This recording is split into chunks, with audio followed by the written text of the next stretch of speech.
Scooter ಮತ್ತು tempo ಮಧ್ಯೆ ಭೀಕರ ಅಪಘಾತ, ಸ್ಕೂಟರ್ ಸವಾರ ಮೃತ್ಯು. ದ್ವಿಚಕ್ರ ವಾಹನ ಮತ್ತು ಏಸ್ ಟೆಂಪೋ ಮಧ್ಯೆ ಸಂಭವಿಸಿದ ರಸ್ತೆ ಅಪಘಾತದಲ್ಲಿ ದ್ವಿಚಕ್ರ ವಾಹನ ಸವಾರ ಯುವಕ ಮೃತಪಟ್ಟ ಘಟನೆ ಕೊಣಾಜೆ ಪೊಲೀಸ್ ಠಾಣಾ ವ್ಯಾಪ್ತಿಯ ನಡುಪದವು ಬಳಿ ಇಂದು ಬೆಳಿಗ್ಗೆ 10:30 ಸುಮಾರಿಗೆ ಸಂಭವಿಸಿದೆ. ಮೃತರನ್ನು ಕೊಣಾಜೆ ಗ್ರಾಮದ ನಡುಪದವು ಕಾಟುಕೋಡಿ ನಿವಾಸಿ ಮೊಯ್ದಿನ್ ಕುಂಜಿ ಬಾವು ಎಂಬವರ ಪುತ್ರ 22 ವರ್ಷ ಪ್ರಾಯದ ಅಬುಬಕರ್ ಸಿದ್ದಿಕ್ ರಜ್ವಿ ಎಂದು ಗುರುತಿಸಲಾಗಿದೆ. ದೇರಳಕಟ್ಟೆ ಕಡೆಯಿಂದ ತೆರಳುತ್ತಿದ್ದ ಸ್ಕೂಟರ್ ಮತ್ತು ಮುಡಿಪು ಕಡೆಯಿಂದ ತೊಕ್ಕೊಟ್ಟಿನತ್ತ ಬರುತ್ತಿದ್ದ ಏಸ್ ಟೆಂಪೋ ಮಧ್ಯೆ ಈ ಅಪಘಾತ ಸಂಭವಿಸಿದೆ. ಅಪಘಾತದ ತೀವ್ರತೆಗೆ ಸ್ಕೂಟರ್ ಭಾಗಶಃ ಟೆಂಪೋದೊಳಗೆ ನುಗ್ಗಿದ್ದು ನುಜ್ಜುಗುಜ್ಜಾಗಿದೆ. ಈ ವೇಳೆ ಟೆಂಪೋದ ಮೇಲೆ ಎಸೆಯಲ್ಪಟ್ಟ ಅಬುಬಕರ್ ಸಿದ್ದಿಕ್ ಗಂಭೀರವಾಗಿ ಗಾಯಗೊಂಡಿದ್ದರು.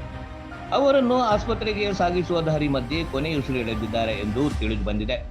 ಘಟನೆಯಲ್ಲಿ ಟೆಂಪೋ ಚಾಲಕ ಕೂಡ ಗಾಯಗೊಂಡಿದ್ದಾರೆ.